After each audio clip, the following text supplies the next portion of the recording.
ngasi nahan makhay ka manadaba mawong amay taw-tawida. Mahakta natana, piktru, Yahoba, hentak may bahoy amat ta udena.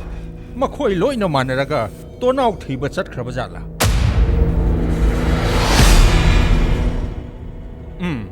Masi yauragladi, ay su tawsada na laythokpa yadre. Magi lalong hongkre, ay su aygi angamba panggal sijinnadaba yararoy.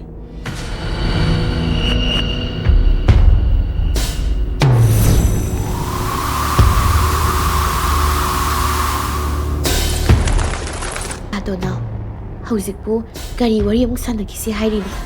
Lamlay maidi dato now kidamagta punsisilip na bani.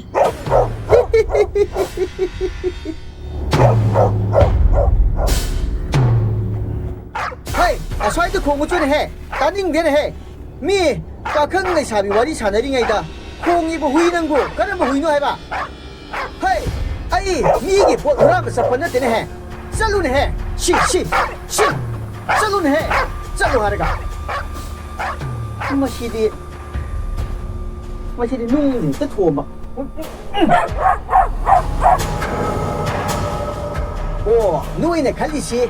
Ai hum yu ram sa ni sini ne ha. Hai, ta zong ne. Ai se ha ni gi to no na tra bani ne. Sum ura mo ni sum li dia ro ne. Yu ne se. Ku chu ku me ka phuri ju ro. Se phuri ta gi do phuro ro. Pa mo mo gi yin gi ro. Ran du ra.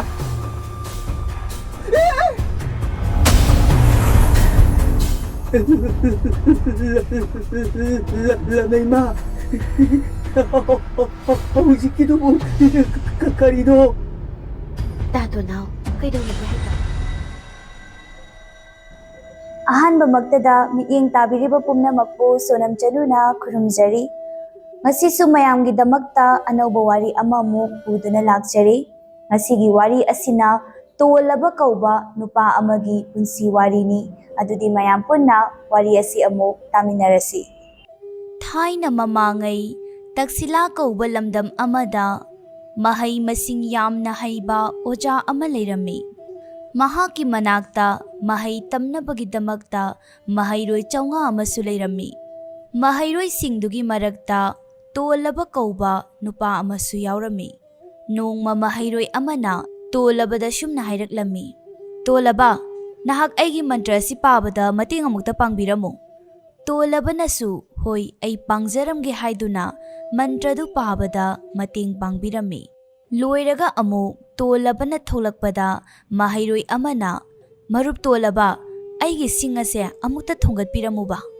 Aduda su tolaba na haraw adumag hoy ay mating pangzaramgi hayduna sing adubu thongat pirami. Matam pumbada tolaba si miyamgi mating adumak pangbirami. Maram aduna mahayroy sing adunasu mahakpu yamna nungshirami. Adubu tolabagi punsida harauna layba nungay thokpa haibadudi oiramdi. Mahang matomta shumna khanjarami. Karino aigi mingsibo masinataba ama kauramlabadi kayada bhagadabano. Aigi tolaba haiba ming asina aigi wakal ase sungnung hek nungay handre. Ming asina maram oiraga ay isase yamna tonthana hingli. Nongmadi mahak makoygi ojagi manakta laklammi. Aduga yamna nolukna haijarami. Ikai khumnabada matik charaba oza. Aigi tolaba haiba ming ase amukta sindokpiyu. Aigi ming asina maram oiraga aigi punsi ase yamna nungay handre. Miyamne ikai khumnagadaba ming amatadi thonbiyu.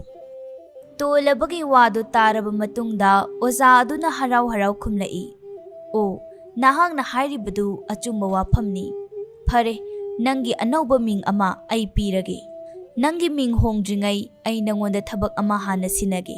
Aykoygi taksila kauba lamdam ase nahak na sinba thungna chatlucho.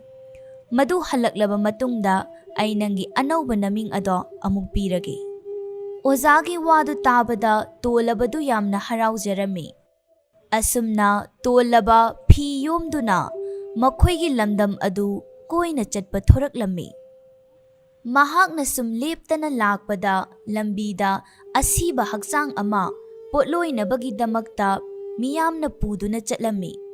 Madu ubada tolaba na, kanano siriba misak asibo, mahaki maming na kari kaubagi haina hanglammi. Nupa amana, Siriba nupa asigi maming punsiba kawi hairaklammi. Madu taraga tolabana ha punsiba kawi haiba. Karino punsiba kauba misaksibu siba naibro. Tolabagi wadu tabada nupa aduna karino magi maming ni punsiba hairisidi. Magi maming na punsiba kaugera asiba kaugera chap manai ming haiba sidi ming ni nangse khwaidagi pangba misak amani. Asumna tolabadu makhatana amuk chatpa haurammi. Mahangna sum chatpada yum amada leisabi macha amabu saina yamna thina phuduna leirammi. Madu ubada tolabana chensinduna khamtoklami. Phuribase amukta lepiyu. Maraibak thirabi nupi macha asida kari maramgino aduk thina phubiribasibo. Phuramliba nupi aduna yamna sauna. Mahak ase aigi minai nubini. Aina sil talu cho haina chatkhraga mahakna lupa ama phawba tandana halaklibani. Maram maduna aina nupi asida phuribane.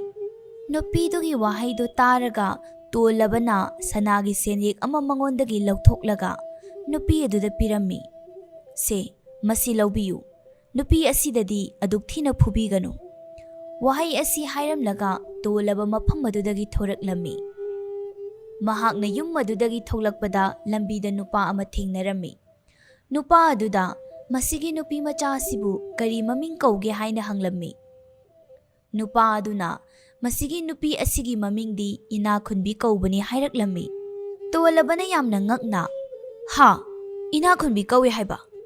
Karino ina khunbi kawe hairaga mahangna sel amata thoktabi migi makhada thabak suraga leirisibo karigino. Tolabagi wahaido taraga nupa aduna chairaklammi. Karino nangbo angawba miro. Nupi asigi maming nine ina khunbi hairibase. Maming ina khunbi kawe haiduna mahak hekta ina khungadaba natene. Ming haibasidi mingni. Minga aigi punsiga kaimta mari lenade. Nahak ase yamna pangba misak amani.